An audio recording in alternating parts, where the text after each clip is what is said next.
Who's the funniest player or manager or coach on this team? On this team, you know what? I think I'd have to put Mike Barnett, and maybe it's not that he is the funniest, but he is in the center of all of Tito's shenanigans. And so anytime there's laughter, anytime there's a big reaction to something in the clubhouse, typically Barney's in the middle of it. That's funny. Yeah. That's interesting. Baseball's your life. If you weren't a major league player and now coach, what would you have done?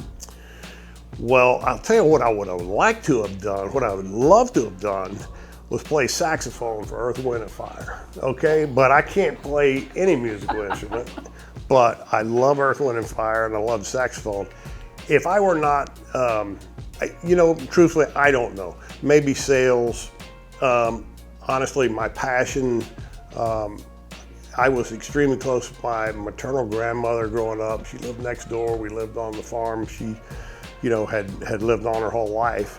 And so I always wanted to give back. I wanted to be involved with the elderly population. Mm-hmm. So I could see myself probably, doing something in that realm.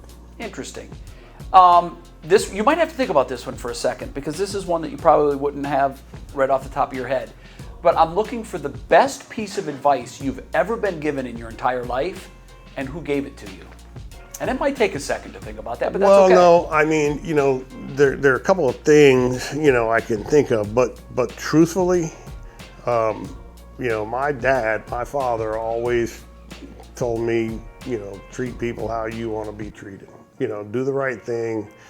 He didn't say respect people. I mean, Southern farmer, treat people like you want to be treated. And I think that, even in coaching and coaching in the major leagues, I was fortunate enough to play. Now I'm very fortunate enough to coach.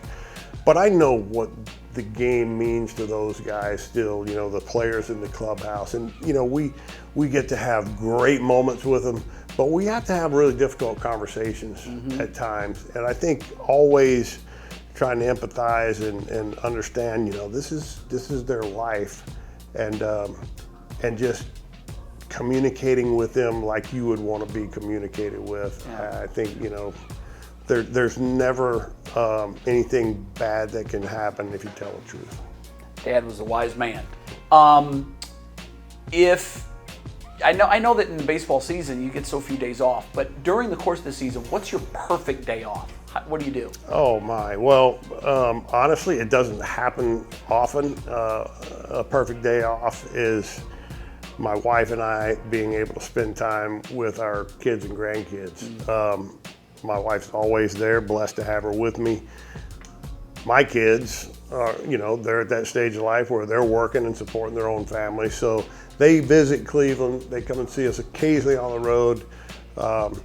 Seldom are they there for an off day. I'd love to be able to spend time just having an off day. We've done it. We've been to the zoo. We've just chill out and relax and enjoy family. That's a perfect off day for me.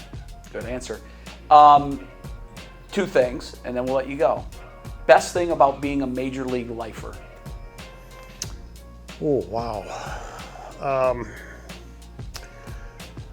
I guess just the fulfillment of a childhood dream of wanting to be a big leaguer, wanting to be in the major leagues. Obviously, I didn't grow up thinking about being a coach. You want to be a player. But I've met so many wonderful people, and I've gotten to meet people, Hall of Famers. And I know I went to the awards banquet several years ago, and, I'm standing in a room and Mickey Lolich is in there and Louis Tion's in there. And, these guys that were, Hall of Famers, borderline Hall of Famers, but superstars when I was a little kid and my dad was, watching every game. That's probably the coolest thing is just some of the people that I've been able to meet in this game. The worst thing about being a major league lifer? The worst thing is the time you spend away from home. I mean, as a coach, it's difficult to, pick your family up and and buy a home in Cleveland. I live in North Carolina, buy a home in Cleveland and live in Cleveland, knowing that, you know, Joel Skinner told us, you know, once that his dad told him, hey, you've never been a big league coach until you've been fired. I mean, you know, that's part of the gig. You're not going to stay here forever. So you really can't move your family. Most people wouldn't, from place to place. So the most difficult part, you know, is time you spend away from your wife, your children, now your grandchildren, your parents. That's difficult, but, you know, there's ways now to make it work.